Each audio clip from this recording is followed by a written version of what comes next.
Hello everyone, this is Direwolf20, and welcome to episode 32 of Direwolf20's Let's Play series. Today, I'd like to continue my work on blood magic.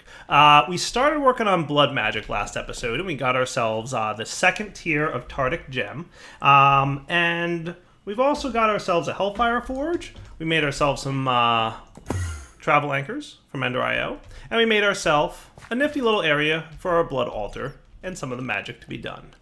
Cool.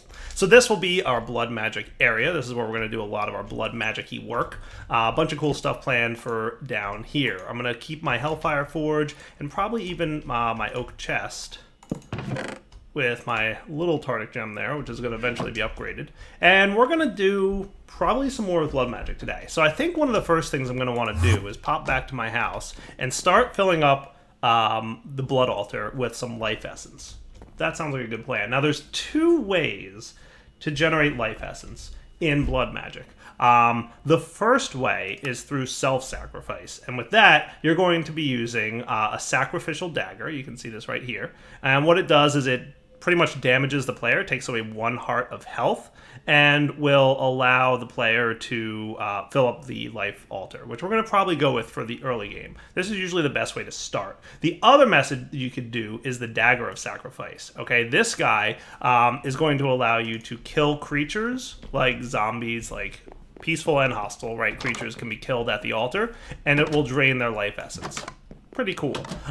So the two main ways of doing it basically are that. Now you can automate these in different ways as well. There's ways to eventually automate it.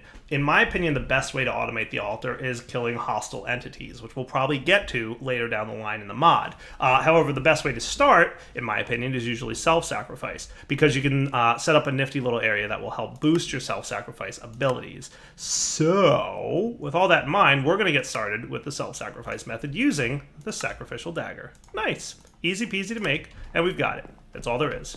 Ready to go. Now we pop over to our blood altar, and when standing near the altar, if you right-click with the Dagger of Sacrifice, ow, it hurts a little bit, doesn't it? Yeah, totally. But it's also going to fill up the blood altar, which is kind of nice. Ow. Now the blood altar actually has 3 tanks where it can store this liquid, and this is registered as a liquid in the mod. So you can pipe the liquid out, you can store it in fluid tanks, you can store it in your system. You'll notice the liquid's kind of disappearing. What's going on here? Basically, every time you activate the dagger, it's going to fill up 200 millibuckets, or 200 life points will go into the altar. Now the altar has 3 internal tanks. By default, one, which is the main tank, can hold about 10,000 LP, so you can fill that up pretty good. The other 2 tanks are for input and output. If you want to pipe liquids in and out of this thing, it's kind of slow to do early on. You're going to need to upgrade the altar, which we'll get into later, to be able to pipe out at a quicker rate. But there's a buffer tank. It's about 1/10 the size of the main tank, so in this case, 1,000 LP can be stored in the buffer tank. That's what's filling up when we see this liquid disappear. So once that external buffer tank, the one that you can pump liquids out of, fills up all the way, it'll stop draining out of the main tank. Cool? Now there are ways to take a look at what's in here, but I don't think we have access to them yet. We're going to need a Divination Sigil, this guy. In order to do that, we're going to need to get an Alchemy Array and a Tier 1 blank slate with some redstone. Cool? Alchemy Arrays are not too hard to get. Let's put some LP into the altar here. Ow, that hurts a lot. We're going to have to find a way to heal ourselves from that.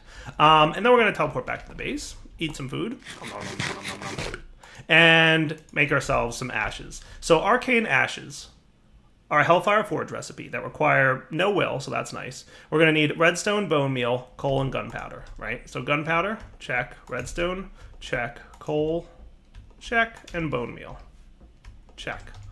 Nice. And then we can pop back to our blood magic area. Poof. See why I set up these travel anchors? They're the best. I might even wind up, getting rid of the door there altogether this episode. And then we just pop our Tardic gem in there, and we're ready to craft. Nice. And we've got Arcane Ashes. Sweet.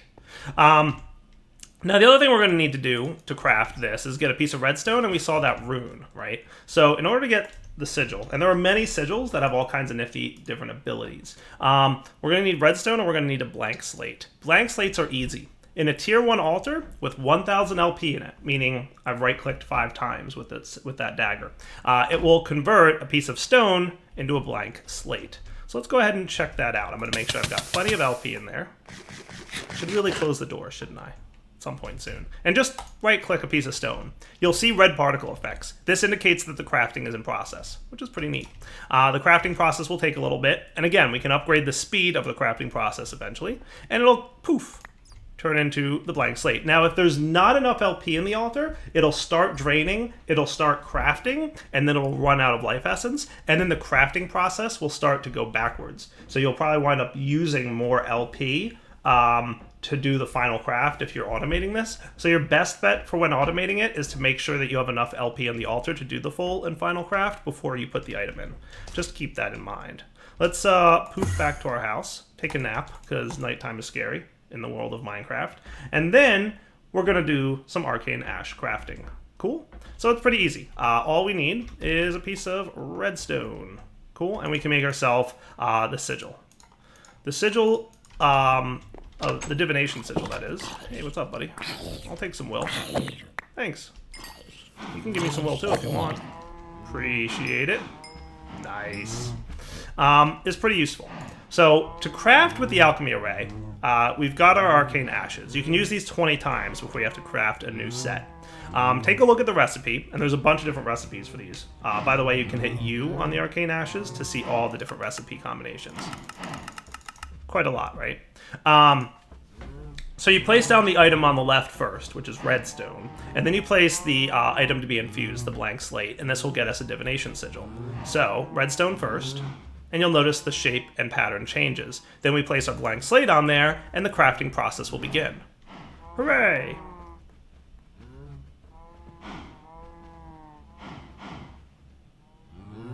Nice! And we've got our Divination Sigil. Sweet. Right-clicking it binds it to our current player, so now the current owner of this Divination Sigil is Direwolf20. Right-clicking on a Blood Altar with the Divination Sigil will tell you how much essence is in there, along with the current capacity. So at this moment, we've got 3000 LP in there.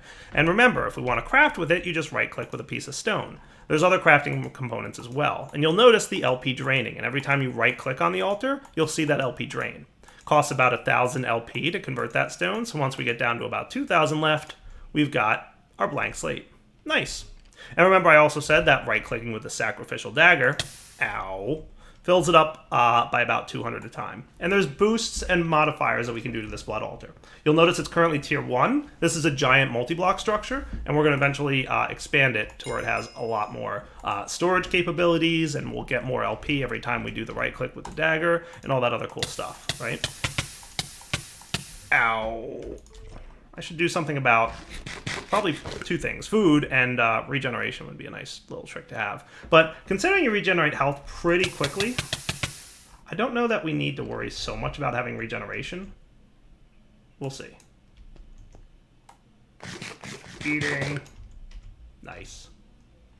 So let's pop back to our base. Zoinks.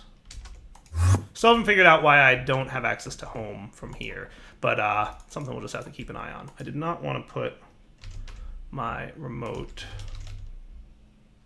wireless grid away. So that's cool. Tape measure can go away for now. I think we're in good shape to get started. So let me get a few more blank slates, because the next thing we're probably going to want to do is upgrade our altar to a tier 2 altar. Once we get a tier 2 altar, we can really start unlocking some of the cool stuff in Blood Magic, and that's pretty much what we're going to do now. So to do this, we basically stand here and craft a bunch of blank slates. It's a little bit slow going, but it's totally doable. Maybe I'll automate this a little bit. Automating would be nice. Wouldn't that be cool? Yeah, I wouldn't mind automating. Let's do something to automate. So the best way to automate this, I'm going to show you guys the wrong way to automate it first and why it's the wrong way, and then you'll understand why I'm going to do the complex way. So if we had a chest, okay, and we pop back to our blood magic area, and we hoppered into this thing. You would think that would be easy. Here's the trick. When you right-click with a piece of stone, only one goes in, but when you put multiple pieces of stone in there, let's see how much we have, 5,000 LP, right? If I put all 3 in, it's going to pipe all 3 pieces of stone into the Blood Altar. And now it's going to need 3,000 LP to create 3 blank slates. And it's going to take just as long as if you did one at a time. So that's really not an ideal situation to be in. You don't want to be doing that. It doesn't hurt, like there's nothing wrong with it, but you know, if I wanted to be able to throw like a stack in there, clearly we're not going to have 64,000 LP to be able to craft a whole stack. So what's going to happen is it's going to dump the whole stack in there, it's going to start crafting, it's going to fail to craft, and then all that LP is going to be wasted. That's exactly what's going to happen. So we want to prevent that from happening, right? So to do that, there's a couple tricks we can do. There's several ways to make sure that there's only one of a block in there. The easiest, in my opinion, is with transfer nodes from extra utilities. So for this, we're going to need... I thought I made an extra chest. Didn't I make an extra chest? Let's make 10 of these just so we have them. So transfer nodes are super cool. We're going to want transfer pipes to help out with this. And for that, we basically just do that and then transfer pipe. And you get a stack of these. So they're actually pretty cheap and easy to make. They're pretty basic, but they do a good job. And the other thing we're going to want is a filter. Transfer filters are nice. You're going to need an item filter, which can be used to filter which items are allowed to be transferred in things, and a transfer filter. Cool. So that looks pretty good. So that should be a basic setup. And then we'll want one of those chests that we can throw things in. The other thing we might want to have is a way to detect if we have enough blood in the altar. That's probably a good idea. So what I'm going to do is make another one of those fluid or liquid monitors from RF tools. Remember, that can measure the amount of liquid inside a block, right? Sounds perfect, and it is. So we're going to get that, and we're going to get some redstone and some torches, and we'll see if we can make this work, right? So here's the trick. Ready? We'll have a chest with the transfer node on it, and we're going to place the transfer filter on the block that we're going to be connecting to. Now, the transfer filter has a bunch of settings in it. We can filter what items are allowed inside this block by using that item filter that we showed you guys earlier. But we can also specify whether it puts an unlimited number of items in there, a single item in there, or a single stack. I want to go single item. What this means is it'll only allow one single piece of stone in at any given time. Neat, right? So I like that idea, and that's what we're going to do. So with that, all we need to do is connect them with a pipe, and we should be good to go. Nice. Now, the other trick with this is when receiving a redstone signal, it will not operate.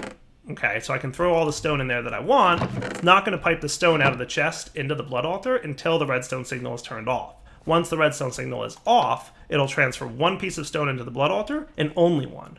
Not bad, right? Also note with transfer nodes that they have an internal buffer, so it's going to hold on to that stone, right? And what it's going to do is it's going to craft this thing, only one of them, which is good. Let's get this thing in here so we can see. There we go. And it only made one. Nice. And then as soon as I remove the blood altar, the thing from the blood altar, it's going to start crafting another set. And what I'll probably want to do is detect when we go below 1,000 LP. And when we go below 1,000 LP, I'd like it to emit a redstone signal to stop the transfer node. So that now it's not going to transfer more stone in there until we have more LP. Now that we're above 1,000, I would like it to turn off the redstone signal so that a piece of stone can go in. When we're below 1,000, we would turn it back on to prevent stone from going in again. This is the best way, I think, to automate this system. And it's pretty much what we're going to do. The only trick with this is, I mentioned that there are multiple tanks inside the blood altar. So we're going to have to make sure that the liquid monitor is groovy about that. So what we'll probably want is this here. We're going to say the blood altar, and we're going to say when less than 10%, emit a redstone signal. Okay. Now I'm going to take this stone out of here because I don't want it to actually start doing anything. So come here, you. No stone. Turn off redstone signal. Redstone dust, poof. Cool. Now, are you going to be smart? Nope. Bad connections. So what we're probably going to want is the red alloy. I don't like the look of vanilla redstone anyway. Vanilla redstone does silly things. This is going to be much better. We just wrench this guy in this direction. Poof. There we go. Up will be disabled. And now we've got this connection ready to roll. So see what happened? Our Blood Altar didn't have enough LP, and the stone burned up the LP that was in there and then got wasted. So not an ideal situation. So what this should do now is you less than 10% emit a redstone signal, right? So we are less than 10%. You should be emitting a redstone signal. We're going to have to just keep an eye on the metrics here, right? So it's emitting the redstone signal. Let's put a piece of dust down so we can see what's happening. Okay, and then we're going to go with the Sacrificial Dagger. So remember, 5 of these should be 1,000 LP. So 1, 2, 3, 4, 5. And it turned off. Nice. And now that the crafting is complete, we've got our item. Nice. So 10% is 1,000 LP. We could adjust this if we wanted to. It really doesn't matter. As long as it's above, you know, more than 10% is what we're going to want. So again, we'll just demonstrate. 1, 2, 3, 4, 5. Should turn off the signal, should allow a piece of stone in, and then as soon as it starts crafting with red particles, we'll drop below 1,000, turn the redstone signal back on, and now the transfer pipe can't transfer anymore. Pretty spiffy. So my job for the next few minutes, probably, will be to stand here and do this. Ow. So we'll be back in a few minutes once we've got the things out of here. You know what I could probably do before we wrap up this segment is I'd like to get these things, the blank slates, out of there. That sound like a good plan? So let's teleport home. Hooray. And we're going to get another one of those filters. Item filter. Check. Your job is going to be to transfer items out into another chest. And we'll make this look a little bit nicer eventually, because A, we're going to have to move this setup, because eventually this thing's going to be in here. So notice it pulled out the blank slate, right? We want to filter it to pull out blank slates. Otherwise, what we're going to have is... How much LP is in here for the moment? 800, right? So watch this. Goodbye, stone. Where's it going? Oh, right. We're pulling out the stone.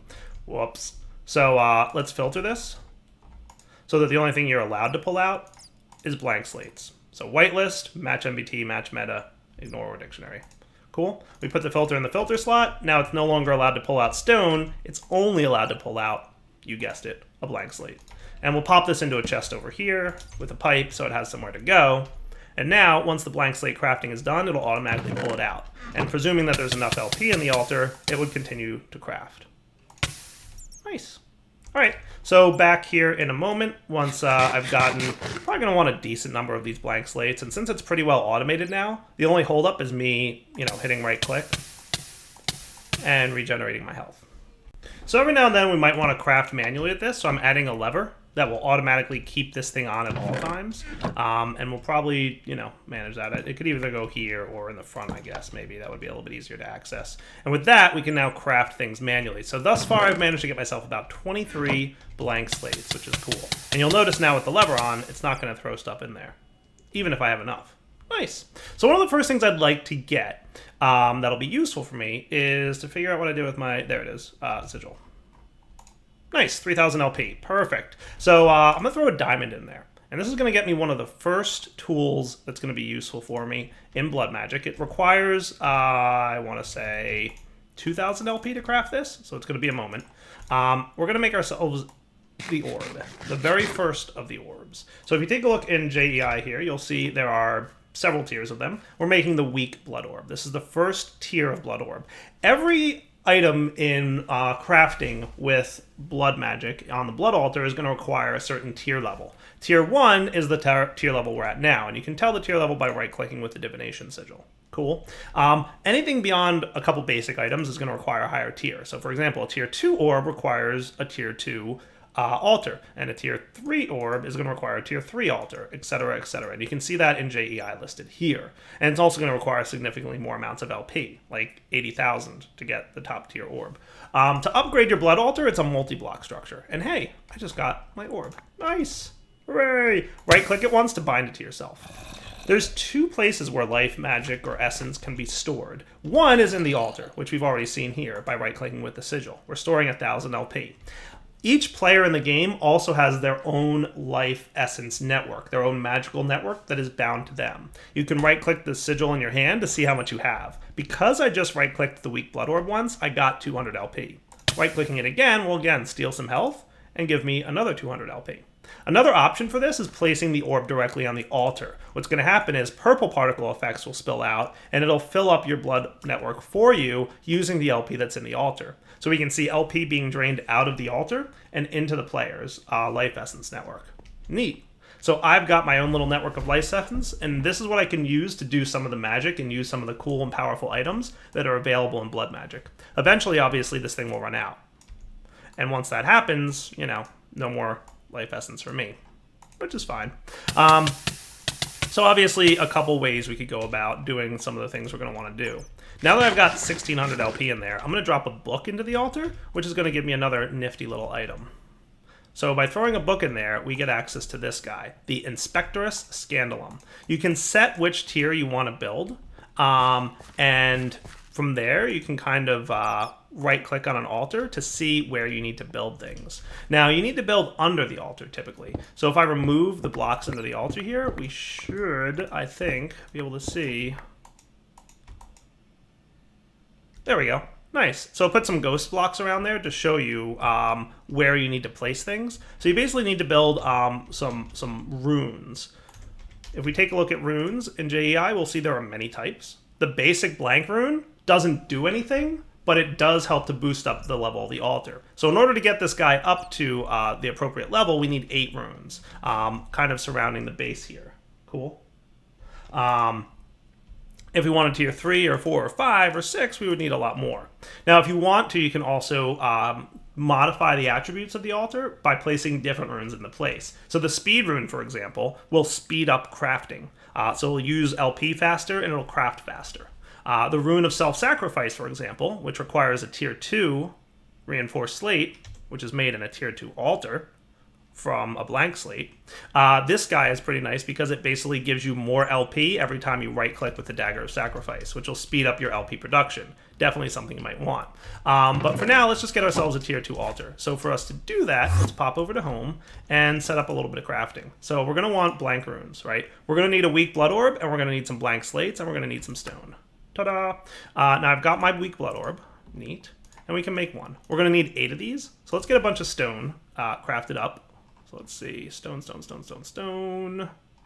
Did I not teach you how to make stone? Probably didn't teach you how to make stone.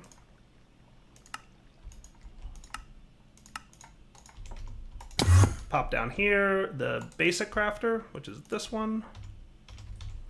Upstairs, stone.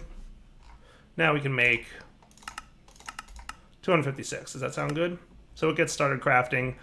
We can obviously use granite or andesite as well, I guess, which isn't a big deal. We'll just put as much in there. We're going to want 8 of these blank runes to get started. Okay, and we'll pop over to the blood magic system. And all we do is place them in the ground, where those shadow entities are. And now when we right-click with the sigil, it should indicate that we have a tier 2 altar. Nice, current tier 2. That's it. That's all there is to it. Super simple, super easy. Love it. Right? So now we can craft tier 2 stuff, and it's pretty easy. All we have to do is have enough LP.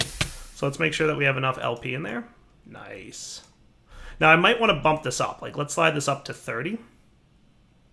Because if I want to make a tier 2 rune, you know, we might want to do that. So let's turn on the lever here so it doesn't pull stuff out into the chest. And then let's watch what happens, right? So I'm going to make sure I have enough health. I'm going to make sure my sigil's good. So with this guy, we've set him to 30%, which means he has to be above 3,000 LP. 2,400, we'll get there in a moment. Should really do something about better regeneration. I think I have an idea or two. So the third right click I do here should be enough for 3,000. Nice. And it put the item in there. So remember, a piece of stone to get to a tier 1 requires 1,000 LP, right? And then a piece of stone to get to tier 2 requires 2,000 more after it's at 1,000. So there's tier 1, and a moment or two later, it's going to start crafting the tier 2 rune. So it gives you a second to pull it out if tier 1 is what you wanted, but if you leave it in there, it'll start crafting the tier 2 rune. Nice. And we can see, let's see, self-sacrifice here, reinforced slate, tier 2, 2000 LP. So again, it takes about 2000 LP to go from 1 to 2, and we've got it. Super cool. Now we can do stuff with filters in here and go ahead and be really smart about, you know, keeping the right number of items. But for now, I'm just going to manually craft 1 or 2 of these, and then I'll show you the boost that we get. So in order to upgrade this from the Rune of Sacrifice to the Rune of Self-Sacrifice, I think we're going to need a tier 2 orb as well. Okay, so to get that, let's first off get up to 3000 LP. And I broke this, didn't I? That was silly of me. So I'd like to have another one of those. And then once you're started crafting over there, to get to a tier 2 orb, I think it was a block of redstone, right? Yeah, totally. Nice. All right, so let's go home for a sec and make a block of redstone.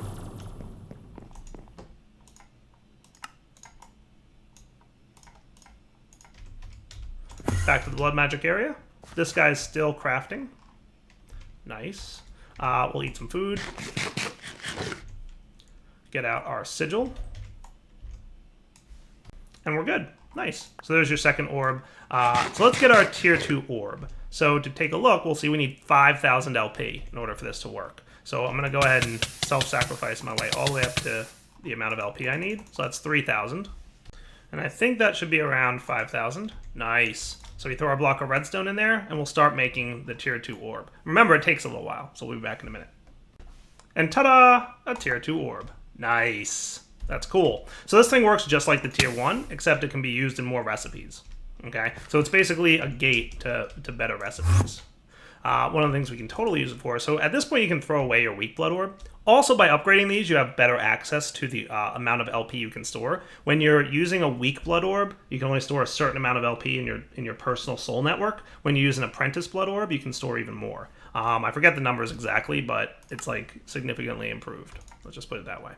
So let's make some more runes, right? So all I'm going to do for this to work is I'm going to go over here. I'm going to steal 1, 2 of these runes, and then we're going to go home and we're going to craft them into self-sacrificing runes. Cool. So I think to do that, we just need to do this and put our orb in there. And that's 1. I thought I had, yeah, there it is. And this guy, 2. Nice. So now by removing those, we drop back down to a tier 1, right? By placing them back in, we'll go back up to tier 2. And now look, 4600 LP. One click would normally be 200 LP. It's now 240. Not bad. So I got, you know, a 10% boost from each of these. That's pretty good. I like it. So we've totally improved the amount of LP we get from right-clicking with this thing. I like it. Another nice thing that would be good to make, I think, would be an Incense Altar. This guy's pretty useful. He's a nice way of making sure that you can have a little bit more by way of LP production when you're doing self-sacrificing. It really only works with self-sacrifice stuff, so keep that in mind. What you want to do is place your Incense Altar somewhere near where you're going to be having your stuff. So let's put it like right here. I like to place it, or in this case, I'm going to place it like right above my area. Now, notice that as soon as I placed it, it started getting some of these light particle effects. And if you look at my Sacrificial Dagger, all of a sudden, it's got like way more of a glow to it. Look at that. It's totally awesome. Now the lights stopped flickering. Let's pop back downstairs. So right now, if I turn on these levers again, I made a few more blank slates, and we check our LP level, 2440. Okay, watch what happens when I right-click this thing. Ouch. It took all my health away. Nice. But it also gave me 2600 LP, which is pretty good. Now, it took away 9 hearts. That should have been 1800. And even with the little boost I got going on from these self-sacrifice guys, that wouldn't be up to 2600. What happens is, when you stand near that altar that we just checked out, you basically get a little bit of a boost. Now, we can increase that boost, but by default, it's 20%. One thing I think I'd like to do is move this thing. Let's put him... kind of want him to be like right here. Would that be cool? Now, I think he's still got his name, or no? No. So we're going to do Blood Magic. Okay. Now, what I'd like to also do, teleport home for a sec, I'd like another travel anchor. So if I could have an alloy. Vibrant alloy? No. What I want to make is another travel anchor. So that's going to require pulsating iron nugget.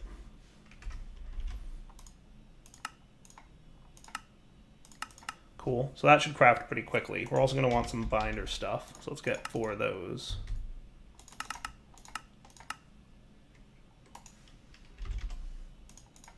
So you to there. Travel anchor should be good. And I think this is going to work the way I want it to. So look, now I'm teleported right here. Now if I go 2 blocks away, if I place a travel anchor here, and we call it Tranquility, which I like the name of, all right? If I hit Shift while standing on this, and there's there's a travel anchor right below it, I teleport right down. And if I jump, I'll teleport straight up. So it works kind of like an elevator. So see how easy it is to get back and forth between this guy and this guy? Boom. Sacrificial Dagger, go back up. When the flames stop is when you're allowed to leave. Takes about 5 seconds. But see how the flames just stopped? That means that your Sacrificial Dagger is fully filled up. Neat, right? So that's going to kind of be the way I do this. Now we can increase that tranquility area, and we're going to look at doing that next episode. There's a few things we're going to need to do from Blood Magic. There are wooden paths, and then there's stone paths, and then there's worn stone paths and obsidian paths. These are the different tiers. Wooden path requires a tier 2 orb to craft, and it's actually pretty easy, so we can do it now, but we're going to wait till next episode. The stone brick path requires tier 3, the worn tier 4, and obsidian tier 5. And what these do basically is pretty much increase the boost that you get. And you can see the boost if you use your Divination Sigil. So right-clicking on this, you can see current tranquility is 0. We don't really have a lot of tranquility going on because it's just an altar sitting in a field. And the current bonus is 20%. We can increase this tranquility and get more of a bonus so that every time we go downstairs and do stuff, we'll be in good shape. Cool. So let's take this out because that was supposed to be on. Boom. Cool. And we can, let's see, we're at 4,400. Now we're at 6,000. Cool, right? So what I'll do is craft a few more of these blank runes between episodes. And we will come back next episode and improve the tranquility of this area, which will increase the bonus that we get from our self-sacrificing dagger thing. Pretty cool, right? All right, for now, it's wrapping up point. Direwolf20 signing off. Hope you guys enjoyed the episode. We will be back next time to continue along the path of blood magic. And pretty soon, we'll be able to unlock some pretty nice gadgets for ourselves. All right, guys, take it easy.